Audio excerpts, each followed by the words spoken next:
कृष्ण हरे हरे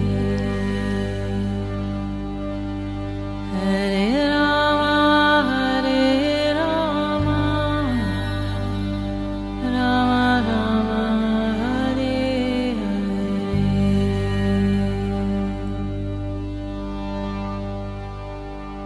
नमस्कार, रेडियो मानव रचना 107.8 FM पर मैं हूं सरिता आपके साथ और शुरू हो चुका है प्रोग्राम आत्मदर्शन, जिसमें हम बात करते हैं उस प्रभु श्री कृष्ण की, उनकी लीलाओं के बारे में जानते हैं बहुत कुछ। और हमेशा की तरह मेरे साथ स्टूडियो में मौजूद हैं रागलेखा दासी जी, चरण आशीष युगाचार्य श्रीमद भक्ति वेदांत नारायण गोस्वामी जी की शिष्या। रागलेखा दासी जी, आपका स्वागत है हमारे स्टूडियो में। हरे कृष्ण। रागलेखा दासी जी, हम बात कर रहे हैं आजकल आत्मदर्शन प्रोग्राम में श्रीमद भागवतम के उपाख्यानों के बारे में, और बहुत सारे प्रसंग इसके अंतर्गत हैं और उनके बारे में आप हमें बता रही हैं, उनके बारे में जानकारी दे रही हैं। बहुत कुछ जाना हमने आपसे अपने पिछले कई एपिसोड्स में, और आज आप हमें किस बारे में बताना चाहती हैं, किस प्रसंग के बारे में आज हम चर्चा करेंगे? आज हम अनिरुद्ध के विवाह में जो रुक्मी का मारा जाना, इसके बारे में चर्चा करेंगे। तो रुक्मी कौन थे? जी, जो ये प्रद्युम्न जी थे, वो उनका जो विवाह हुआ था एक रुक्मावती से हुआ। रुक्मी की पुत्री थी। अच्छा। जो रुक्मणी जी का भाई था रुक्मी, उसकी पुत्री थी रुक्मावती, उसके साथ भी विवाह हुआ था। और एक प्रद्युम्न जी का विवाह रति के साथ हुआ था, क्योंकि वो साक्षात कामदेव हैं। तो रति ने आके उनके साथ मतलब उनको पाला पोसा, फिर उनके साथ विवाह किया। और एक विवाह उनका रुक्मी की पुत्री रुक्मावती से हुआ। अच्छा। तो उनके गर्भ से एक परम बलशाली अनिरुद्ध का जन्म हुआ। तो प्रद्युम्न, कृष्ण के पुत्र प्रद्युम्न, प्रद्युम्न के पुत्र अनिरुद्ध। जी जी। तो कृष्ण के पौत्र हैं। अच्छा। तो श्री कृष्ण ने रणभूमि में रुक्मी का बड़ा तिरस्कार किया था, इसलिए वह सदा इस बात में लगा रहता था कि अवसर मिलते श्री कृष्ण से उसका बदला लूं, उसका काम तमाम कर डालूं। तो प्रद्युम्न जी तो मूर्तिमान कामदेव थे। उनके सौंदर्य और गुणों पर रीझ कर रुक्मावती ने स्वयंवर में उन्हीं को वरमाला पहना दी। प्रद्युम्न जी युद्ध में अकेले ही वहाँ इकट्ठे हुए नरपतियों को उन्होंने जीत लिया और रुक्मावती को हर लाए। जी। श्री कृष्ण से अपमानित होने के कारण रुक्मी के हृदय में क्रोधाग्नि शांत नहीं हुई थी और वह बैर की गांठ बांधे हुए थे। फिर भी अपनी बहन रुक्मणी को प्रसन्न करने के लिए उन्होंने अपने भांजे प्रद्युम्न को अपनी बेटी ब्याह दी। तो उस वक्त ऐसा नहीं था जैसे कि अभी है कि बहन भाई अपने बेटा बेटी, कुछ द्वापर युग का समय है, तो ऐसा नहीं था कि नहीं कर सकते। तो श्री भागवतम से जाना जाता है कि ऐसा हुआ, क्योंकि रुक्मणी और रुक्मी तो भाई बहन है और उनके पुत्र और पुत्री का विवाह हुआ। फिर 10 पुत्रों के रुक्मणी जी की एक परम सुंदरी कन्या थी, उसका नाम था चारुमती। तो श्री कृष्ण की 16,108 रानियों के हर एक के 10-10 पुत्र और एक पुत्री थी। तो रुक्मी का भगवान के साथ पुराना बैर था, फिर भी अपनी बहन रुक्मणी को प्रसन्न करने के लिए अपनी पौत्री रोचना का विवाह भी उन्होंने रुक्मणी के पौत्र अनिरुद्ध के साथ कर दिया। अच्छा। तो मतलब बहन के साथ लड़के के साथ अपनी लड़की का विवाह किया और अपनी पोती का विवाह भी मणि जी की पोते से अनिरुद्ध। तो अनिरुद्ध विवाह उत्सव में सम्मिलित होने के कारण के लिए भगवान श्री कृष्ण, बलराम, रुक्मणी जी, प्रद्युम्न, साम आदि द्वारकावासी भूतपत नगरी में पधारे। जो विवाह उत्सव निर्विघ्न समाप्त हो गया। तब कलिंग, नरेश आदि घमंडी नरपतियों ने रुक्मणी से कहा कि तुम बलराम जी को पासों में खेल में जीत लो। पासा टीड़ा होती है ना, जो चेस गेम। जी जी। वो वाले खेल में। तो लोगों के बहकाने से रुक्मी ने बलराम जी को बुलवाया और वह उनके साथ चौसर खेलने लगा। बलराम जी ने पहले 100, फिर 10, फिर 1000, फिर उसके बाद 10,000 मोहरों का दाव लगाया और उन्हें रुक्मी ने जीत लिया। रुक्मी के जीत जाने पर कलिंग, नरेश दांत दिखा कर ठाका मार मार के बलराम जी की हंसी उड़ाने लगे। बलराम जी से हंसी सहन ना हुई, वे कुछ चिढ़ गए। उसके बाद रुक्मी ने 1,00,000 मोहरों का दाव लगाया, तो उन्होंने बलराम जी को जीत लिया। उसे बलराम जी ने जीत लिया, लेकिन रुक्मी धूर्तता से कहने लगा कि मैंने जीता है। बलराम जी क्रोध से तिलमिला उठे उनके हृदय में इतना क्षोभ हुआ मानो पूर्णिमा के दिन समुद्र में ज्वार आ गया। उनके नेत्र एक तो स्वभाव से लाल लाल थे, दूसरे अत्यंत क्रोध के मारे वे और भी दहक उठे और 10 करोड़ उन्होंने मोहरों का दाव लगाया। इस बार दूत नियम के अनुसार बलराम जी की ही जीत हुई, परंतु रुक्मिणी ने चल करके कहा कि मेरी जीत है। इस विषय में कलिंग, नरेश आदि सभासदों ने उनका निर्णय वो लोग करें बोला गया। तो उस समय आकाशवाणी ने कहा कि बलराम जी ने दाव जीता है। रुक्मिणी का ये कहना कि सरासर झूठा कि उसने जीता है। एक तो रुक्मिणी के सिर पे मौत सवार थी, दूसरे उसके साथी दुष्ट राजाओं ने भी उसको उभार रखा था, जिससे उसने आकाशवाणी पर कोई ध्यान न दिया और बलराम जी की हंसी उड़ाते हुए कहा, बलराम जी आखिर आप लोग तो वन वन में भटकने वाले ग्वाले ही ठहरे। आपके पास पासा खेलना आप क्या जाने। पासा और बाणों से तो केवल राजा लोग ही खेला करते हैं, आप जैसे नहीं। रुक्मिणी के इस प्रकार आक्षेप और राजाओं के उपहास करने पर बलराम जी क्रोध से आग बबूला हो गए। उन्होंने एक मुद्गर उठाया और उस मांगलिक सभा में ही रुक्मिणी को मार डाला। तो पहले कलिंग नरेश दांत दिखा दिखाकर हंसता था, अब रंग में भंग देखकर वह वहां से भागा, परंतु बलराम जी ने उससे 10 ही कदम पे उसे पकड़ लिया और क्रोध से उसके दांत उखाड़ दिए। बलराम जी ने अपने मुद्गर की चोट से दूसरे राजाओं की भी बाहा, जंगा, सिर आदि तोड़ फोड़ डाले और वे खून से लथपथ और भयभीत होकर वहां से भागते बने। भगवान श्री कृष्ण ने ये सोचकर कि बलराम जी का समर्थन करने से रुक्मिणी जी अप्रसन्न होंगी, तो रुक्मिणी के वध को बुरा बतलाने से बलराम जी रुष्ट होंगे। अपने साले रुक्मिणी की मृत्यु पर भला बुरा कुछ भी ना कहा। बलराम जी आदि यदुवंशियों नव विवाहिता दुल्हन रोचना के साथ अनिरुद्ध जी को श्रेष्ठ रथ पर चढ़ाकर भोजपत नगर से द्वारकापुरी की ओर चले गए। बलि जो थे उन्होंने जब वामन भगवान बनकर आए तो उनको सारी पृथ्वी का दान कर दिया था। उनके 100 लड़के थे, सबसे बड़ा था बाणासुर। तो बाणासुर भगवान शिव की भक्ति में सदा रत रहता था। वह परम रमणीय शोणितपुर में राज्य करता था। भगवान शंकर की कृपा से इंद्रादि देवता नौकर चाकर की तरह उसकी सेवा करते थे। उसकी 1000 भुजाएं थी। एक दिन जब भगवान शंकर तांडव नृत्य कर रहे थे तब उसने 1000 हाथों से अनेक प्रकार के बाजे बजाकर उन्हें प्रसन्न कर लिया। फिर सचमुच भगवान शंकर बड़े ही भक्तवत्सल और शरणागत रक्षक हैं। तो बाणासुर से उन्होंने कहा कि तुम्हारी जो इच्छा हो मुझसे मांग लो। बाणासुर ने कहा, भगवान आप मेरे नगर की रक्षा करते हुए यहीं रहा करें। तो एक दिन बल पौरुष के घमंड में बाणासुर ने अपने समीप स्थित भगवान शंकर के चरण कमलों को सूर्य के समान चमकीले मुकुट से छूकर प्रणाम किया और कहा, आपने मुझे 1000 भुजाएं दी हैं, परंतु वे मेरे लिए केवल भार रूप हो रही है। इसी त्रिलोकी में आपको छोड़कर मुझे और कोई अपने बराबरी का वीर योद्धा नहीं मिलता जो मुझसे लड़ सके। तो एक बार मेरी बाहों में लड़ने के लिए इतनी खुजलाहट हुई कि मैं दिग्गजों की ओर चला, परंतु वे भी डर के मारे भाग खड़े हुए। जो दिक्पाल होते हैं, सब दिशाओं के जो देवता होते हैं। उस समय मार्ग में अपनी बाहों की चोट से मैंने बहुत से पहाड़ों को तोड़ फोड़ डाला। बाणासुर की प्रार्थना सुनकर भगवान शंकर तनिक क्रोध से कहा, रे मोर, जिस समय मेरी ध्वजा टूटकर गिर जाएगी उसी समय मेरे ही समान योद्धा से तेरा युद्ध होगा और ये युद्ध तेरे घमंड चूर चूर कर देगा। बाणासुर की एक कन्या थी, उसका नाम था उषा। अभी वे कुंवारी ही थी। एक दिन स्वप्न में उसने देखा कि एक परम सुंदर अनिरुद्ध जी के साथ मेरा समागम हो रहा है। यह आश्चर्य की बात ये थी कि अनिरुद्ध को ना तो उन्होंने कभी देखा था ना सुना ही था। बाणासुर के मंत्री थे, उनका नाम था कुंभान। अच्छा। ये एक कन्या थी जिसका नाम था चित्रलेखा। उषा और चित्रलेखा दोनों सहेलियां थी। तो उषा ने कहा, सखी मैंने स्वप्न में बहुत ही सुंदर नवयुवक को देखा है।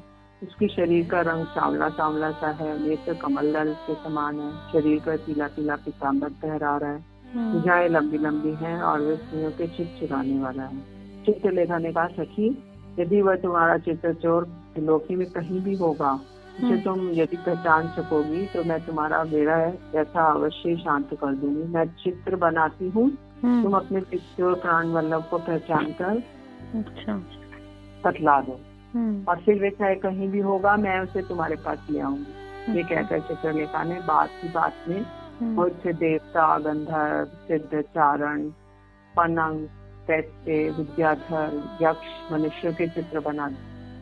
मनुष्य में उन्होंने वसुदेव जी, बलराम जी, भगवान श्री कृष्ण के चित्र बनाए। प्रद्युम्न का चित्र देखते ही उषा लज्जित हो गई। तब उन्होंने अनिरुद्ध का चित्र देखा तो लज्जा के मारा उनके सर नीचे हो गया। फिर मंद मंद मुस्कुराते हुए उन्होंने कहा, मेरा ये प्राण वल्लभ यही है, यही है। अच्छा। चित्रलेखा योगिनी थी, वे जान गई कि भगवान श्री कृष्ण के पौत्र हैं। और वे आकाश मार्ग से रात्रि में भगवान श्री कृष्ण के द्वारा सुरक्षित द्वारकापुरी में पहुंची। वहाँ अनिरुद्ध जी बहुत ही सुंदर पलंग पे सो रहे थे। चित्रलेखा योग सिद्धि के प्रभाव से उन्हें उठाकर शोणितपुर में ले आई, पलंग के साथ ही।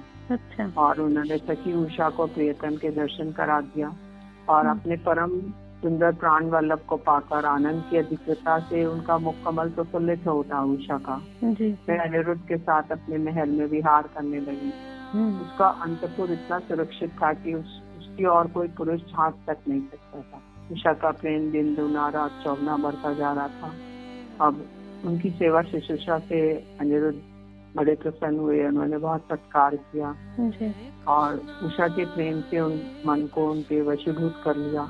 अनिरुद्ध जी इस कन्या के अंतपुर में छिपे रहकर अपने आप को भूल गए। उन्हें इस बात का पता न चला कि मुझे यहाँ आए कितने दिन बीत गए। अच्छा। अनिरुद्ध जी के सहवास से उषा का कुंवारापन नष्ट हो चुका था। उनके शरीर पर ऐसे चिन्ह प्रकट हो गए जो स्पष्ट इस बात की सूचना दे रहे थे कि जिन्हें किसी प्रकार छिपाया नहीं जा सकता।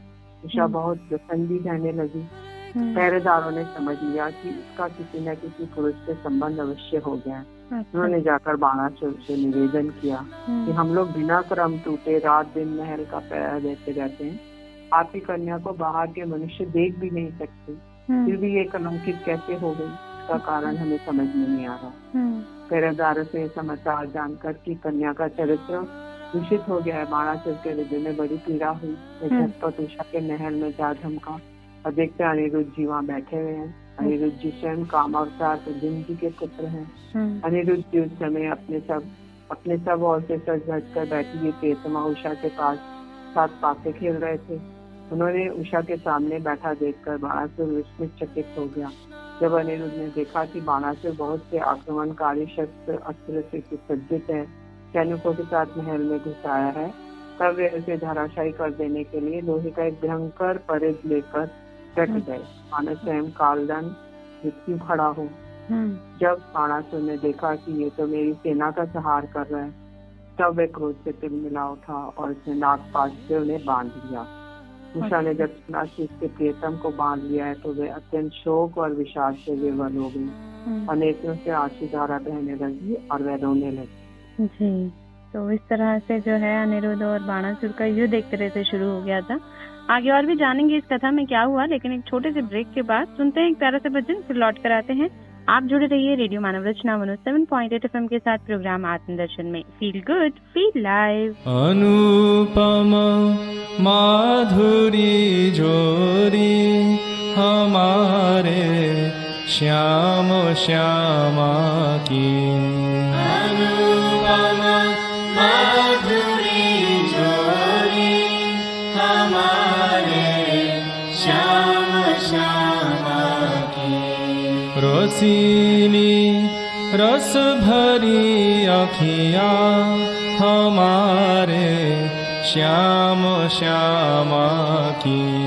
रसीली रस भरी अखियाँ हमारे श्याम श्यामा की। अनुपम माधुरी जोरी हमारे श्याम श्यामा की।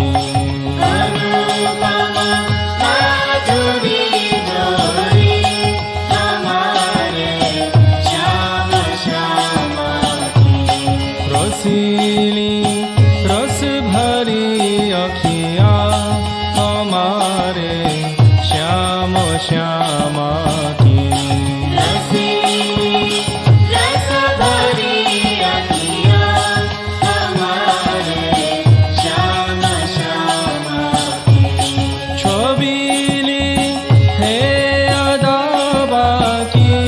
सुघर सूरत मधुर बतिया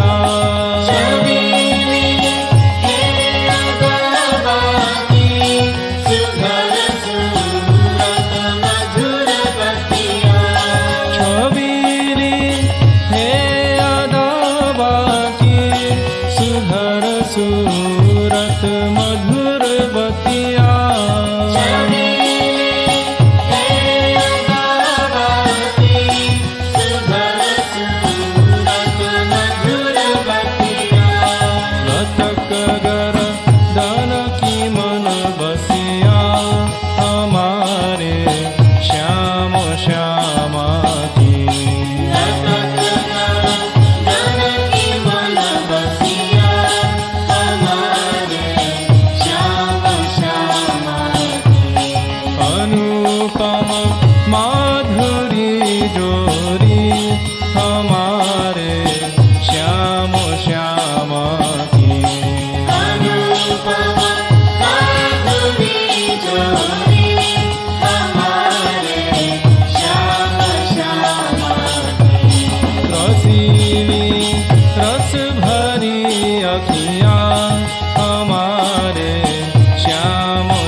रस भरी अखियाँ हमारे श्याम श्यामा की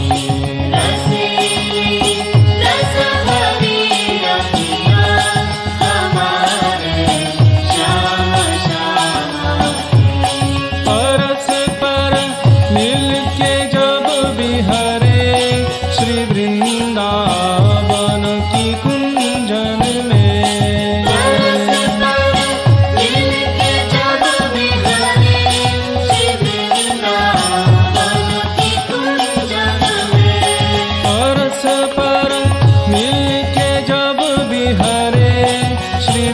वृंदावन की कुंजन में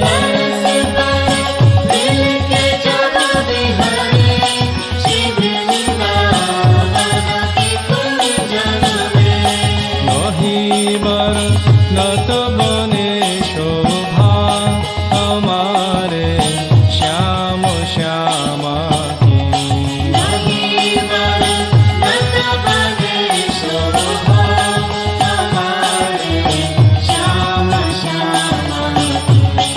अनुपम माधुरी जोरी हमारे श्याम श्यामा की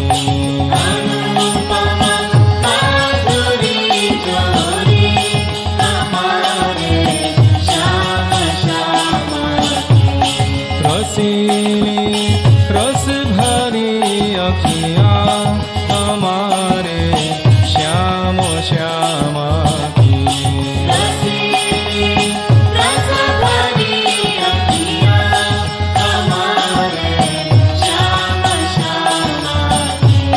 नहीं कुछ लाल साधन की नहीं निर्वाण की इच्छा नहीं कुछ लाल साधन की नहीं निर्वाण की इच्छा नहीं कुछ लाल साधन की नहीं निर्वाण की इच्छा नहीं कुछ लाल साधन की नहीं निर्वाण की इच्छा सखी श्यामा को दो दर्शन दया हो श्याम श्यामा की सखी श्यामा को दो दर्शन दया हो श्याम श्यामा की अनुपम माधुरी जोरी हमारे श्याम श्यामा की अनुपम माधुरी जोरी हमारे श्याम श्यामा की रसीली रस भरी अखियाँ हमारे श्याम श्यामा की रसीली रस भरी अखियाँ हमारे श्याम श्यामा की रसीली रस भरी अखियाँ हमारे श्याम श्यामा की रसीली रस भरी अखियाँ हमारे श्याम श्यामा की हमारे श्याम श्यामा की हमारे श्याम श्यामा की हमारे श्याम श्यामा की हमारे श्याम श्यामा की Hare Krishna,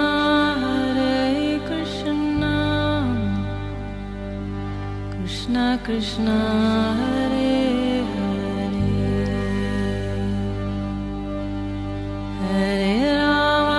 Hare Rama, Rama Rama, Hare Hare.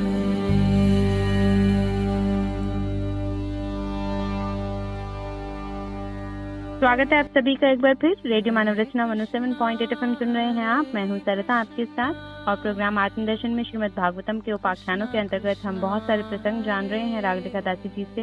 अभी हमने जाना कि किस तरह से उषा और अनिरुद्ध का जो है वो मिलन हुआ, लेकिन उनके मिलन की बात जो है वो बाणासुर को पता चली और वो किस तरह से अनिरुद्ध को युद्ध के लिए ललकारने लगा। दोनों के बीच लगभग युद्ध शुरू ही हो गया है और अब आगे जानते हैं रागलिका दासी जी से किस तरह से युद्ध आगे बढ़ा और इसका अंत क्या हुआ। जी, बरसात के 4 महीने बीत गए और अनिरुद्ध जी का कहीं पता ना चला। तो एक दिन नारद जी ने जाकर अनिरुद्ध जी का शोणितपुर जाना, वहाँ बाणासुर के सैनिकों को हराना और नागपाश में बांधा जाना, ये सारा समाचार सुनाया द्वारका में। यदुवंशियों ने शोणितपुर पर चढ़ाई कर दी। बाणासुर की ओर से साक्षात भगवान शंकर नंदी पर सवार होकर अपने पुत्र कार्तिकेय और गणों के साथ रणभूमि में पधारे और उन्होंने भगवान श्री कृष्ण के साथ तथा बलराम के साथ युद्ध किया। श्री कृष्ण से शंकर जी का और प्रद्युम्न से स्वामी कार्तिकेय जी का युद्ध हुआ। अच्छा। श्री कृष्ण ने ब्रह्मास्त्र की शांति के लिए ब्रह्मास्त्र का, वायु अस्त्र के साथ पार्वता अस्त्र का, अग्नि अस्त्र के साथ पर्जन्य अस्त्र का, पशुपता अस्त्र के लिए नारायण अस्त्र का प्रयोग किया। के बाद भगवान श्री कृष्ण ने झुंबना अस्त्र से, जिससे मनुष्य को जम्भाई आने लगती है, महादेव जी को मोहित करती। कोटरा नाम की एक देवी बाणासुर की धर्म माता थी। वे अपने उपासक पुत्र के प्राणों की रक्षा के लिए अपने बाल बिखेरकर नंग धड़ंग होकर भगवान श्री कृष्ण के सामने आकर खड़ी हो गई। भगवान शंकर के भूतगण इधर उधर भाग गए। तब उनका छोड़ा हुआ 3 सिर और 3 पैर वाला ज्वर 10 दिशाओं में जलाता हुआ भगवान श्री कृष्ण की ओर दौड़ा। श्री कृष्ण ने उसे अपनी ओर आता देखकर अपना मुकाबला करने के लिए अपना ज्वर छोड़ा। वैष्णव और महेश्वर दोनों ज्वर आपस में लड़ने लगे। अंत में वैष्णव ज्वर के तेज से महेश्वर ज्वर पीड़ित होकर चिल्लाने लगा और अत्यंत भयभीत हो गया। तब उसने अन्यत्र कहीं उसे प्राण ना मिला। तब उसने अत्यंत नम्रता के साथ हाथ जोड़कर शरण में लेने के लिए भगवान श्री कृष्ण से प्रार्थना करने लगा। भगवान श्री कृष्ण ने कहा, युधिष्ठिरा, मैं तुम पर प्रसन्न हूँ, अब तुम मेरे ज्वर से निर्भय हो जाओ। संसार में जो कोई हम दोनों के संवाद का स्मरण करेगा उसे तुमसे कोई भय नहीं रहेगा। भगवान श्री कृष्ण के इस प्रकार कहने पर महेश्वर जल उन्हें प्रणाम करके चला गया। तब तक बाणासुर रथ पर सवार होकर भगवान श्री कृष्ण से युद्ध करने के लिए आ पहुंचा। बाणासुर ने अपने 1000 हाथों में तरह तरह के हथियार रखे और वे क्रोध में भरकर भगवान श्री कृष्ण देव बाणों की वर्षा करने लगा जी। और तब भगवान ने श्री कृष्ण ने अपनी तीखी धार वाले चक्र से उसकी सब भुजाएं काटने लगे, मानो कोई रस्सी छोटी छोटी डालियां काट रहा हो। तब भक्तवत्सल भगवान शंकर ने देखा कि बाणासुर की भुजाएं कट रही हैं। तब वे चक्रधारी भगवान श्री कृष्ण के पास आए और स्तुति करने लगे। अच्छा। शंकर जी कहने लगे, हे देव, ये बाणासुर मेरा परम प्रिय कृपा पात्र सेवक है। मैंने इसे अभय जान दिया है। प्रभु, जिस प्रकार आपने इसके परदादा दैत्यराज प्रहलाद पर अपना कृपा प्रसाद किया है, वैसे ही आप कृपा प्रसाद आप इस पर भी करें। श्री कृष्ण ने कहा, मैं जानता हूँ कि बाणासुर दैत्यराज बलि का पुत्र है, इसलिए मैं इसका वध नहीं कर सकता, क्योंकि मैंने प्रहलाद जी को वर दिया था कि मैं तुम्हारे वंश में पैदा होने वाले किसी भी दैत्य का वध नहीं करूंगा। इसका घमंड दूर करने के लिए मैंने इसकी भुजाएं काट दी। कि बहुत बड़ी सेना पृथ्वी के लिए भार हो रही थी, इसलिए मैंने उसका संहार कर दिया। अब मैं इसकी 4 भुजाएं बची रही हैं, ये अजर अमर बनी रहेंगी। श्री कृष्ण ने बाणासुर को इस प्रकार, बाणासुर ने उनके पास आकर धरती पर माथा टेका, प्रणाम किया और अनिरुद्ध को अपनी पुत्री उषा के साथ रथ पर बैठाकर भगवान के पास ले आए। श्री कृष्ण ने उषा और अनिरुद्ध को एक अक्षौहिणी सेना के साथ आगे करके द्वारका के लिए प्रस्थान किया। जी जी। तो इस तरह से इस कहानी का जो है वो अंत हुआ कि कृष्ण के साथ बाणासुर का युद्ध अवश्य हुआ, लेकिन उन्होंने उसे जैसे कि बताया कि उन्हें वरदान दिया था प्रहलाद की किसी भी आने वाली जो पीढ़ियां हैं उनका वध नहीं होगा। वो अजर अमर का उनको आशीर्वाद देते हुए इस युद्ध की जो समाप्ति हुई और उषा और अनिरुद्ध का मिलन हो गया। बहुत खूबसूरत। ये प्रहलाद महाराज को उन्होंने बोला था कि तुम्हारी किस पीढ़ी में से जो भी कोई आएगा वो उसको मैं मतलब उसको भक्ति की प्राप्ति होगी। 21 पीढ़ियां जी। क्योंकि वो परम भागवत है, जो कनिष्ठ भागवत है जी, वैष्णव है, उनकी 7 पीढ़ी, और जो मध्यम भागवत है उसकी 14 पीढ़ी, और जो उत्तम भागवत है उसकी 21 पीढ़ियों का उद्धार किया भगवान। जी जी जी। तो इस तरह से श्री कृष्ण ने न केवल इनका, बाकी बहुत सारे ऐसे असुर हुए जिनका जो है उन्होंने उद्धार किया। और ये जो कहानियां प्रसंग हैं ये हमें जानने को मिलती हैं हमारे ग्रंथों में, पुस्तकों में, और श्रीमद् भागवतम के अंतर्गत हम ये सब जान रहे हैं रागलेखा दासी जी से। तो आज के लिए प्रोग्राम आत्मदर्शन में बस इतना ही। अगले एपिसोड में और भी बहुत कुछ जानेंगे रागलेखा दासी जी से श्रीमद् भागवतम के उपाख्यानों के बारे में। लेकिन अभी के लिए रागलेखा दासी जी आपका बहुत बहुत शुक्रिया हमारे स्टूडियो में आने के लिए। तो दोस्तों, अगर आप इस प्रोग्राम के बारे में कुछ कहना चाहते हैं, आपकी कोई राय है, तो आप हमें SMS कर सकते हैं 8010781078 पर। अभी के लिए हमें दें इस प्रोग्राम से इजाजत और सुनते रहें रेडियो मानव रचना 107.8 FM पर आने वाले और भी प्रोग्राम को। Feel good, feel live.